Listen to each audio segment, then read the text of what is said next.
My AR15 pistol rebuild is pretty much done. I call it a rebuild because I did buy this from Palmetto State Armory as a complete gun. However, I did swap out every part on the lower and almost every part on the upper as well. And I know I would have saved money just by doing a build. Initially, I didn't really want to do a pistol build. It's because, like, a friend of mine, he's done a pistol build and he's had a few problems out of it just getting it right. I mean, right now he has it running great, but it still is over gassed a little bit and he can't seem to get it right. So I kind of was trying to learn from his experiences and just, bought a complete pistol. However, upon getting it, I just had so many ideas. I want to do this, that, and this. But so overall, it's not too bad because the parts I took off of this, some of them I sold to put towards the new parts. Like the lower parts kit that I took off of this, I still have that, and I plan on using that. So overall, it's not too bad considering I can reuse parts, and then I sold some as well. Like, this Strike Industries rail here, this is the Strike Industries strike rail in a 10-inch. I paid $130 for it. However, the 7-inch 2A armament rail that originally came on here, that rail retails for $175, and I was able to sell that on eBay for $140. So it was like a trade, pretty much. I sold the SB Tactical Saab brace. I sold that for $110 on eBay plus, $5 shipping. And this is the new SB Tactical SBA3 retractable brace. These are kind of hard to find. Even SB Tactical's own website says they're out of stock. Like Brownells, Optics Planet, Primary Arms, everybody says pre-order now. I do know I have one of my friends pre-ordered one of these over 20 days ago from Optics Planet, and it still has not shipped yet. So I actually had to get this on a complete lower from Palmetto State Armory, which I just recently did the unboxing for. You could have bought this with just a parts kit, lower parts kit, but that lower parts kit was like $180. So for $40 more, you got the lower and all the parts, on the lower. So might as well just spend that $40 extra. And plus, it did come with a enhanced polished trigger as well. And I used my 20% off code that I had got from this pistol. Actually had rust in the buffer tube when I first got it. So they sent me replacement parts that I sold and put that money towards this build. And I also, when I bought this is $219 with the complete lower. I got $43.60 off with my 20% off code. Plus with the 100 from the Saab brace, it's only like I have $70 in this and the complete lower. Not a bad deal at all. I bought several things from different places and sold it on eBay. Some things I tripled my money and stuff. So overall, it's not too bad about the price that I have in this pistol. I would say with everything, where I sold stuff on eBay and everything, I have, counting the original $550 that I paid for this pistol, with all the new parts and everything, I say I have about $850 in this gun. Not too bad, but I could have done it cheaper. But I do have extra parts left over to use, so like I said, it kind of evens out. But let's kind of get into it here. I'm sure a lot of you, if you watch my videos, you've seen me do like some unboxings on these Strike Industries redline parts here. I guess we'll kind of start off here on the lower. I have the Strike Industries Enhanced Takedown Pins. These are aluminum, really lightweight. Like the original mil spec takedown pins are made of steel. Both of these together weigh less than one of those takedown pins. So save some weight there. Also did get the infamous Strike Industries switch, which everybody seems to love. They are really nice, aluminum, great quality. And that's another thing too. You know, the redline may just be for looks, but the parts themselves are great quality. In my opinion, they're way better quality than just a standard mil-spec lower parts kit. So yes, the red is for looks, but the parts themselves will hold up over time. These are not cheap like eBay, Amazon parts or something like that. Also, you can see here, I did get their billet aluminum fang trigger guard. This one actually screws in instead of having to punch pins in. Also, I do have their Strike Industries enhanced pistol grip. The Strike Industries bolt catch here. They did not have a red one. I did find some anodized red ones online, but I was trying to use Strike Industries parts with this. You can see here, I do have their red magazine release. And I do not care for the ambidextrous safety, so I use the delete. I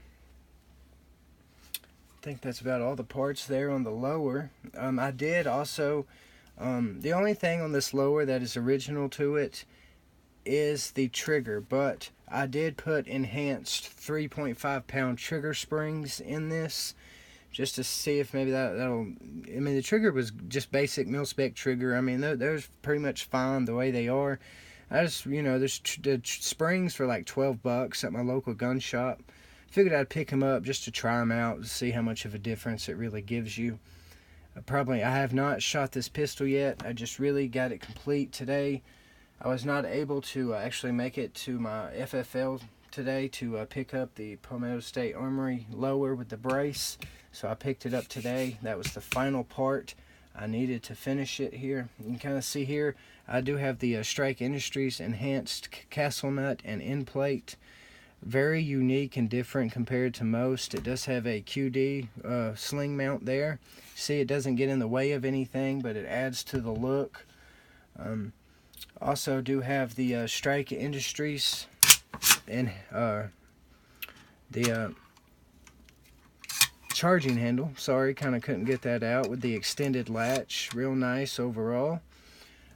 My bolt did just lock back there.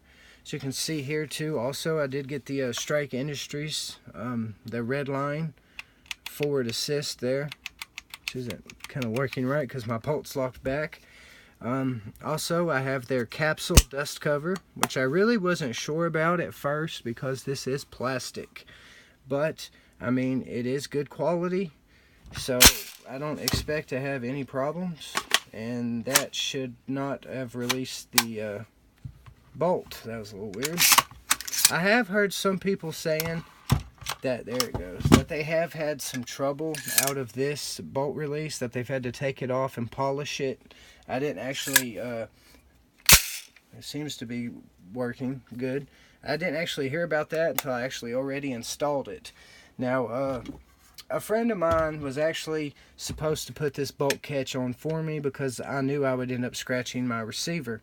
However, when I got to his house to do it, he was kind of being a prick, saying, you know, you start a build, you got to finish it by yourself and everything. So I used his stuff, but I did leave a scratch. If I can get it to focus, you can see it right there. You don't know how well it's going to show up. It's not bad. There it is. Not too bad. You can only really see it when you kind of go like this. But I did do it myself, and I did leave a scratch. I knew I would. I was trying to avoid that, but overall, not too big of a deal. Let's see here. I did use the Strike Industries strike rail. This is a 10-inch. Kind of see it there. Overall, I mean, this is a really great rail. It has QD ambidextrous QD mounts right here. You can see there on the end, I do have the Spikes Tactical Barking Spider 2. And I know a lot of people have asked me, why did I change out the 7-inch rail that was on here? Well, I mean, yes, I really did like that 2A ornament rail. It was nice. I didn't have no problems with it, but I really wanted to use the Barking Spider 2 with this build. So, in doing that, It made it a little bit front heavy with that short rail. So I just wanted to add a rail that kind of comes up and it covers at least half of the barking spider, just to help balance out the weight. And it does that perfect. Now it's not like too top heavy or anything like that. So I'm glad that worked. You can kind of see here. I mean, it wasn't like a tight fit or anything. There's a little bit of room, but you can see that gas block there. I mean, there's just barely enough room, to be honest. And the same thing here with the barking spider. There's just kind of barely enough room along the edges for it to work. But I mean, the strike rail is supposed to be good like for suppressors and stuff like that. So before I ordered it, I really had to do my measuring and everything and read the good description, and I was dead on. I mean, it's perfect. I couldn't have gotten any slimmer of a rail at all. This is the slimmest rail I could get. Here, I do plan on doing a full review on this because this is new. This just came out, I believe, not even 30 days ago. Is this new SB Tactical SB A3 brace? See there, I got it from Palmetto State Armory. They put their logos on them. You know, like I said, these are sold out everywhere. Our pre-orders, kind of hard to get. Palmetto State Armory is actually the only place I've seen, as of me making this video, that actually had them in stock. I mean, they haven't had them in stock the past few days, but they probably will coming up. And yes, like typically using this enhanced castle nut and stuff, you do like you can't push your stock down all the way. If you're using like a regular stock, you would pretty much lose that first position. But as you can see, this is the first position, so I do not lose it. This is only 1, then you have 2, 3. You only have 3 positions. I don't know why. I've heard these have 5 positions. I'm only getting 3 out of it. And this is the original buffer tube that they come with. You see there it says made in the USA. Really nice. Again though, look, with your arm, there's no way you could fit your arm in that. I'm sorry, I call it how I see it. This is made to be to your shoulder. It's almost literally like SB Tactical is literally just seeing what they can get away with now. When they, you know, when they design it, they got to send it off to the ATF for approval. I think they're just seeing what they can get away with, honestly. And I'm very surprised that this got approved, but I'm really glad it did. I mean, these retail right here for about $160, but you can typically find them for about $130. Really nice. Probably, in my opinion, it's like the best brace you can get, you know, for the AR pistol, because I mean it is retractable. It's nice, feels great against your shoulder. I mean, that's not what I'm going to be doing with it, but it does feel nice against your shoulder. You know, it's got the QD mounts with the middle insert, no problems there. I have heard from people, don't know if it's true, don't care because I'm not going to be doing it, but I've heard people say you can get in trouble if you take the strap off of this. Again, I don't know, don't really care because I'm going to leave it on there. I think that's pretty much it. Like I said, I got the Strike Industries grip here. I do have this hand stop. I know this looks just like the Strike Industries SI Link, but this is actually a knockoff. But it's made from the same T6 aluminum. I mean, they weigh the same. They're both 50 grams. I mean, this is red anodized.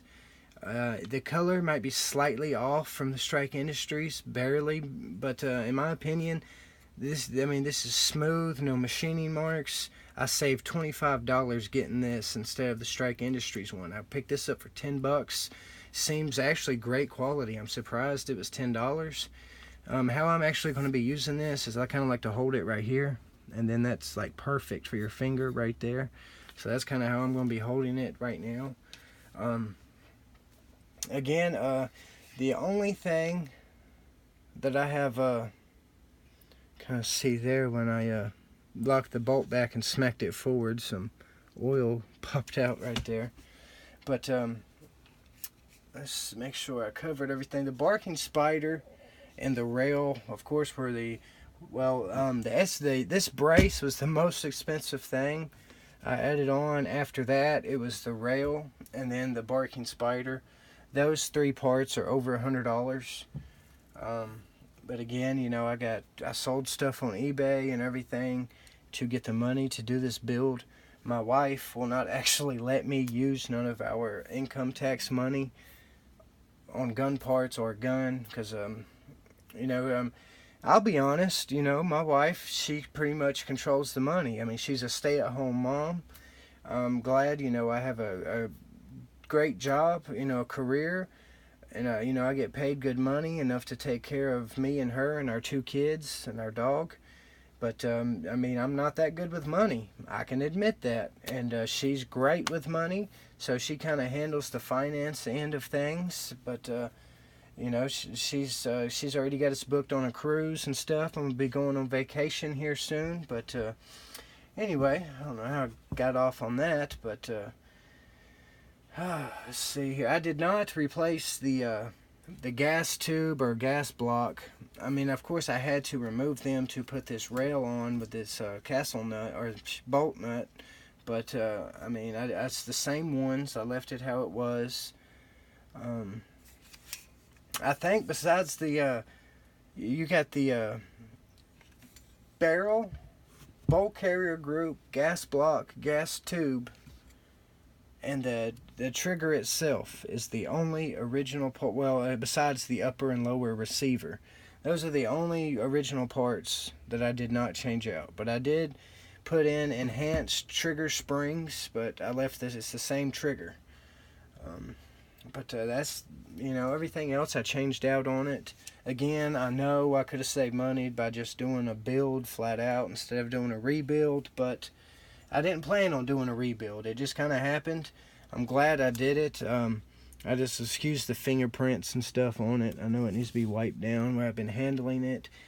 Before I made this video, I just literally put this buffer tube and brace on, which is a kind of a pain in my ass to get off because they did stake it in place. You can kind of see there. This was the end plate that was originally on. See, this was the lower that the SBA3 brace came on. This is the enhanced polished trigger. You can tell that thing's polished. It's really nice. Great in my opinion. I really like it. Like I said, this is just a basic lower, nothing really special. It has the MOE trigger guard and pistol grip on it.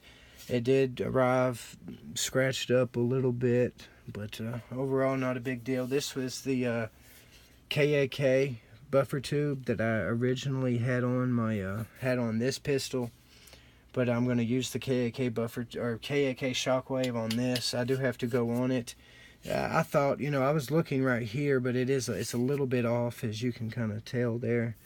So I got to go back and redo it a little bit, but I'm going to get a new castle nut for it.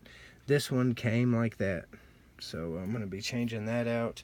And this is the original end plate here that actually came on this pistol. This was the end plate that came on this lower. It did not have the ambidextrous sling mounts. But it's just, a basic lower parts kit except for the enhanced polished trigger. Overall, not too bad. Like I said, I got $143 off pretty much of the $219. I got $43.60 off from my discount code, and then I sold that saw brace for $110. So it's not too bad. It's like I have $60, $70 in this lower and this brace. Can't beat that in my opinion. I'm not going to do a rebuild on this one. I'm just going to leave this parts kit the way it is, and I'm just going to build out the upper. Going to do probably like a 10.5, 11 inch barrel, something with an overall greater length of 26 inches. Going to use the shockwave on this one. Just, I'm not really, I just finished this one. I do have 3 other lowers that I'm working on. I'm going to be doing this other pistol here. I have the Spikes Tactical lower to kind of do like my dream type build on. But that one will most likely happen, around Black Friday and holiday time when it really goes on sale and you get great deals. Then I'm also going to do like the cheap AR15 build. I'm going to do like the cheapest build I can do, which most of the stuff coming from Palmetto State Armory. Looks like it's going to cost me about $340 or so to do a build. Well, not like a complete build. It may be a complete upper or something like that that I buy, but it's like the cheap build, like the cheapest build you can do. Be about $340 from what I've seen, unless I have to get different parts because those are out of stock. But so I'm going to be doing the cheap build just because, and I'm doing another pistol build, and I'm doing like my dream build. So, but it's going to be a little while before I start on those. I'm actually right now, me and a buddy of mine just got my boat pretty much finished. I did just buy a Honda outboard motor, which is really nice. It's a 4-stroke, really nice. I didn't want to get a used one. I could have got a used one pretty cheap, but I went bought a brand new one. Got a great deal on it. You know, summer's almost here. Ready to hit the lake with the family and the kids. Take them out on the boat. I've had the boat for a couple years. Never got around to kind of fixing it up or anything. Bought it really cheap, but we got all the wiring and stuff fixed up. Got the motor now. A few little things to do. I'll probably do a little video and show y'all that. So the motor and the boat is what I'm going to be working on now. Probably in a month or two or whatever, whenever I'll start on another build. But I'm going to be going on vacation next month as well. Got a lot going on, but you know, this is it. Please, guys, comment and let me know if you think I should change anything out. I've had some people. Also, like I said, this is pretty much complete. Well, also, what I have is I have 2 red anodized 5-slot rail sections. I don't know if I'm going to use both of them or not, but I have 2 of those coming. One to put on the side to attach like the Olight or something to it. Also, this Bushnell Trs 25 here that I bought when I got this pistol. You know, I do have one of these on my CZ Scorpion and it works perfect. However, this one seems to be like a little bit defective, and because of where I bought it, I can't actually return it. Think about maybe I'll contact Bushnell and see if I can mail them this, if they'll send me out a new one. Like I said, it was always shooting off no matter which direction I turned it. It didn't change anything. It's like I didn't even click anything. So this is kind of defective. I'm going to be getting a new one. I'll try contacting Bushnell first to see if they'll replace this. And also, I do have a UTG quick release mount that I believe is like the same height as this one. It just does not have the hole through it. I did order that for the thing. I do have a rear sight here already for this.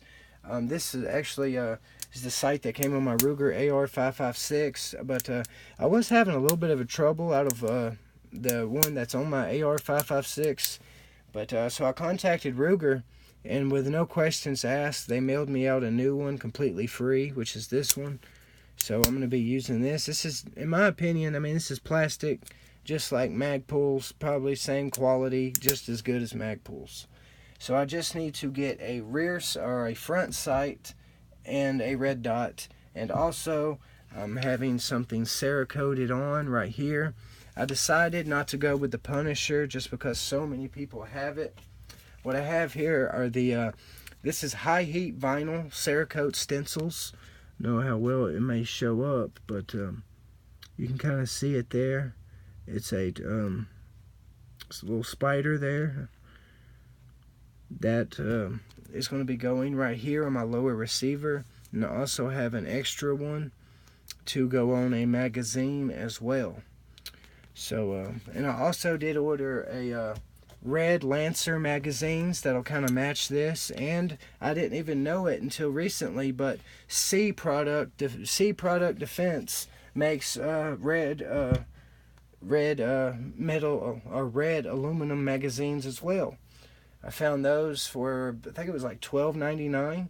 So I'm going to pick one of those up, and then I have that red Lancer magazine, which are really hard to find, exclusive only to gunmagwarehouse.com, and they are sold out. If you don't believe me, try and find a red Lancer magazine. Go online, Google it, try and find it. I bet you can't. So there it is there with the build with the 46 round magazine in it. I will get some range footage up of me using this, and so y'all can see how it's working and everything. Everything should function perfect on it. Please comment, let me know what you think. Let me know if I should change something. Should I get a red buffer tube? I mean, you know, let me know what you guys think. And thanks for watching, and please subscribe.